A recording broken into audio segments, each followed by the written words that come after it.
So, how was the year? In a whole? Will you break it down if you want to? Into parts or months? Whatever you think is comfortable. Right, okay. It was a fun one. It wasn't good or bad or great or terrible. Nothing too defining, nothing too concrete, no one emotion, you know? Yeah, I get that. Go on. Yeah, see, after a long time, a year did not suck. I learned a lot, and as cliche as that sounds, I actually did learn a lot. Do you want to go ahead and tell me what already learned? There's a lot, are you sure? Yeah, man, always for you. Always. Thanks, man. I did that.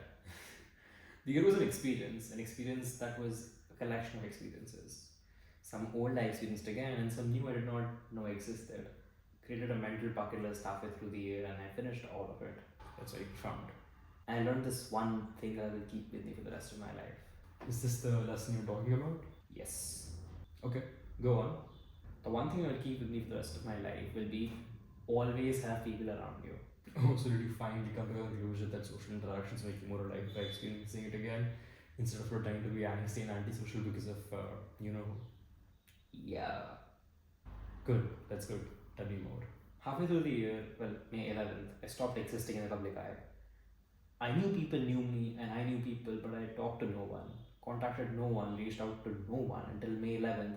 It did not bother me at all, but that birthday changed everything. It made me realize that I cannot rely on one person and allow unconditionally and loyally, because no matter what I can ever do or become, if a person does not feel the same way about you, you cannot force them to. Are we still talking about? Yes, we are. Same person. We are thinking of the same person. Okay, go on. After 2 years, I finally acted like me. Funny, rambunctious, calculated, fun me. And it felt very new. It was strange, going to so many parties and so many clubs and finding myself in front of mirrors with one arm leaning on the mirror for support and smiling at myself. It was strange seeing that vibe of that smile. It was strange seeing that girl waiting for me outside the washroom because she wanted to kiss me again. She wanted to dance with me again. I was wanted, and it felt so strange because for so long I wasn't wanted. I wasn't, and I guess it was all the grief training I put myself through, that the not being wanted did not affect me for so long, but being wanted after so long, it feels so better. So you made connections? Loads. And I think I will keep them for a long time now. I did not realize how valued I was in the society I was, and I'm apparently a high value person. This sounds a tad narcissistic, don't you think? It might be, but just hear me out. See, when the year began, I thought of myself as the person I had always been. The person I used to be before the pandemic, and it made being confident very difficult. I was going to have a regular life again. I was going to interact with people again, and I knew it was going to be horrible because I assimilated my partner's personality. Not blaming them. It was what happened, and when now life began, I could not find courage. But you're pouring your heart out to me right now, so I guess you did? Well, yes. After a long battle with myself, becoming who I wanted to be physically and reaching a place where I'm comfortable artistically, I was able to become confident. Anything else happened that you want to talk about? Loads. For starters, God tried to kill me. What now? God, whatever version of God existed or exists, tried to kill me multiple times. Do you realize how messed up that is when it comes to self obsession? I do. And I have been told that a lot, but it is true. I reject God entirely as the year began, and on the third day, I almost died.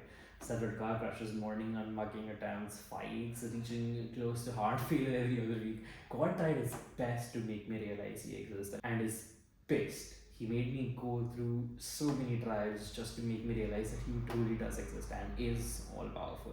But don't you think things happen to you because you act reckless? Like all the time. I've always been reckless, but in the most controlled way possible. Explain. I do things, but everything has a limit. Everything has a set bar, and everything is always calculated. If I am drunk, I know just how much I have to dance to get sober.